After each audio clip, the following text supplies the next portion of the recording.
I gave you all I own, put you on this golden throne, but I'm a little stronger now.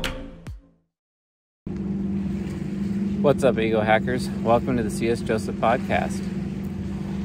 Today's question: which side of the mind of an INFP is the most masculine?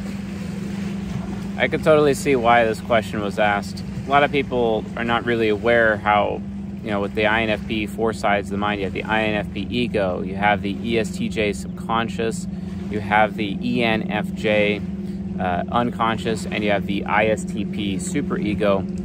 But the 3 non-superego sides, they're all affiliative. All about focus on doing the right thing, being interdependent instead of independent, etc.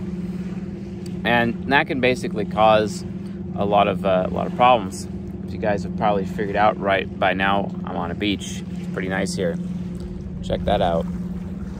It's pretty dope. So got that full view there. And trust me, I'd actually have a nice view behind this video right now, but the difference is that the wind is coming at me, and the microphone would have to be facing into the wind, and that's just not going to work for me or you. So we're gonna have to do it this way, and you'll just have to listen to the waves crashing on the beach just as is.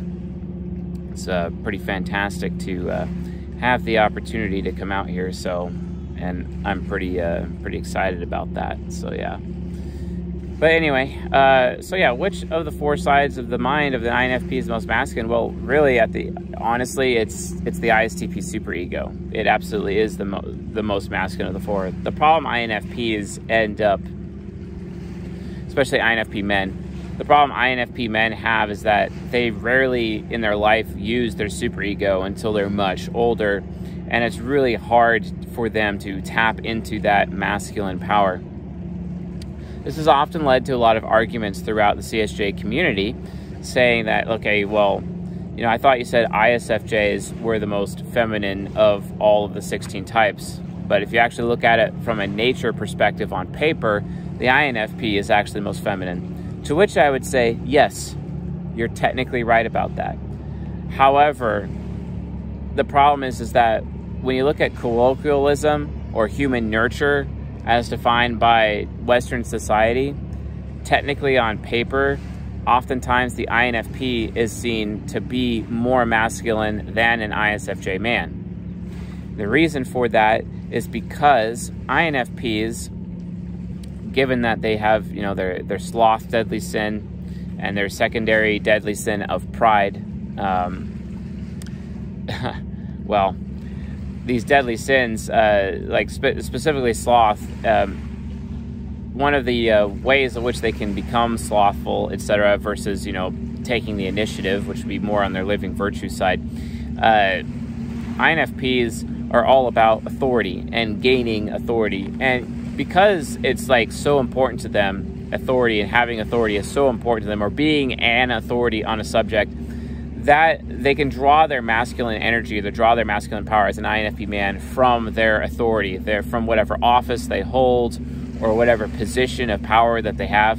This is one of the reasons why Robert Greene studied power, because power is ultimately what gives a person authority. He was trying to study power so he can give himself more authority in his life.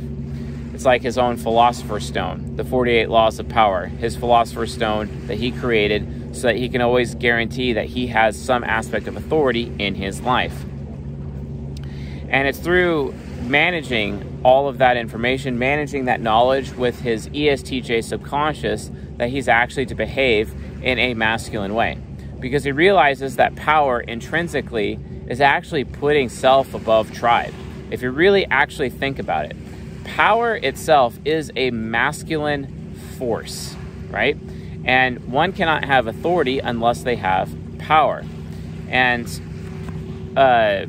oftentimes, INFPs have a hard time figuring that out. They have a hard time understanding exactly how power works. This is why every INFP out there should read the 48 Laws of Power. In fact, every book Robert Greene ever wrote, for that reason. But again, it all stems from their desire to have authority.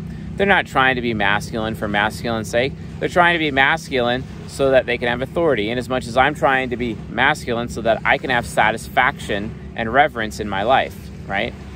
That's just kind of the direction that it's going, right?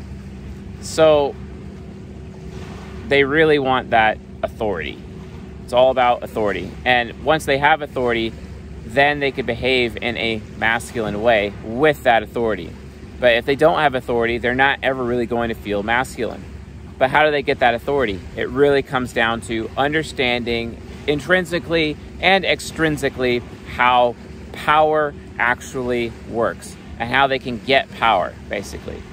That's why power is so important to ESTJs and INFPs alike, because they both share this need or this desire for authority in their life. It's more of a desire than a need, actually.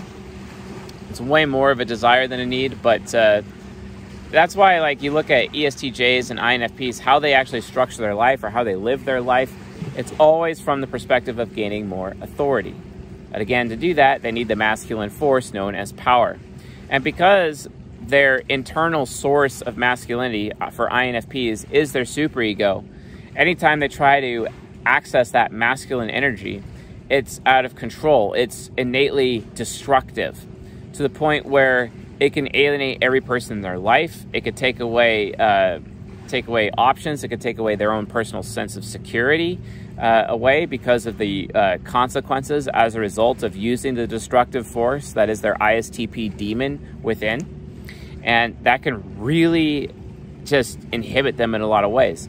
So oftentimes they're kind of caught behind a rock in a hard place. Hey, that's where my masculine energy is, but how do I get to it? So they have to learn a process or a system through self-discipline when their interest is, hey, I want more authority in my life, but they have to actually develop a system of power. And that is where their ESTJ subconscious comes in. Their ESTJ subconscious is very systematic, and they have to study and practice power and figure out how to gain power and how to use power in a wise manner, right? If they don't do this, they're more likely to go deeper into their shadow, their ENFJ side, which will get them closer to their superego. And then they'll just end up being destructive again. And then all the problems that comes as a result of using their ISTP demon ends up coming back. So they have to do it in a very disciplined manner. They have to do it in the opposite way. And they do this by following a procedure. They look at what other people in power, they know that people who do have power, they figure, okay, well, what do you do? What's your standard? What's your principle? What are those principles? And this is what Robert Greene did when he wrote the 48 Laws of Power, okay? He's just identifying other principles of other people, basically, and then using those principles for himself so that he can, quote, mimic them. So this ends up becoming like this fake it until you make it approach to power, because it's like if they use their actual power through their own internal masculine energy, it's extremely destructive, and they just can't do it. They'll harm themselves and harm other people. It's like knowledge that lacks containment. The difference between nuclear power versus nuclear weapons. It's completely different. So to avoid that, they need to understand power. They need to create a system around managing power and then use that system so that they can mimic those who have power. And through mimicry, eventually they gain themselves power. They gain themselves what they want most, which is ultimately authority. And that is literally the pathway that INFP men have, the main pathway that they have in order for them to become masculine. Again, put self above tribe. The thing is, though, is that when they all end up coming to a reason, and this is a very important piece of wisdom for those of you who are considering power and trying to gain power, especially if you're an ESTJ or an INFP out there, because this applies to both, is that you have to understand the importance of leadership. Leadership is taking power you already have and delegating it or giving it to another person, and then allowing that person to operate with your power, basically. And then all you have to do is just hold them responsible and hold them accountable for that power. That's what leadership is. But if you have power, but you do not exert leadership, you will lose that power. You will lose that authority. And then you as an INFP will no longer feel masculine. It's not that you actually are being masculine. It's just that you won't feel masculine anymore. Because having authority is how you start to feel masculine. And yes, you can exert your authority over others. You can put self above tribe. But the problem is that every time you end up doing that in a masculine way, you're going to end up losing that power and authority. Think about it. The most masculine of all the types is the ESTP. Show me an ESTP who is actually in a position of authority. I see Joe Biden. He's in a position of authority. He is an ESTJ. Tell me, has there ever been an ESTP president of the United States before? The answer is no. No, there hasn't been. Okay? So think about that. Think about that. Like, masculinity is not necessarily the pathway to authority. You might want to consider that. So you may have to mimic masculine traits in order to get authority, but to keep your authority, to keep power, you have to utilize a skill and develop a skill known as leadership. And let me tell you something, folks. The most masculine of all the types, ESTPs, ISTPs, they really struggle in the leadership area. And even INTJs, they also really struggle in leadership areas. ENTJ is really, out of the top 4 masculine types, the one that can understand authority properly and exert power, accordingly. I mean, just look at the example given by Cersei Lannister, an ESTJ, in Game of Thrones. She threatens Littlefinger and says power is power after turning her guards on him, etc. Power is power. What she doesn't understand is that she's not exerting proper leadership, and that's why her power is ultimately taken away from her as she does her little walk of shame. So understand that INFPs will be your fate if you do not do this properly. So remember, it's not necessarily being masculine more so than it is feeling masculine as a result of mimicking masculine, a form of fake it until you make it. You got to understand what the source of, and once you're in authority, yeah, sure, you look masculine. Doesn't necessarily mean you are masculine per se. Again, it's all about self above tribe. Most times INFPs conflate that, this is like the direction they have to go in order to be masculine. No. Your path in life to gain more authority does not necessarily mean you're going to be masculine. The thing is you can lose your authority with masculine behavior. So really, you're going to have to learn how to be masculine via your superego through integration throughout your life.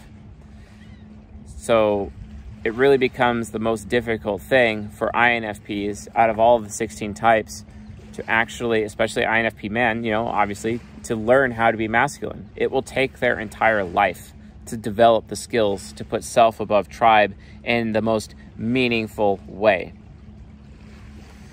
So, good luck with that. Otherwise, just please consider all these dynamics, because all of these, apply directly to, your sense of masculinity as a result. So anyway, folks, thanks for watching, and I'll see you guys tonight.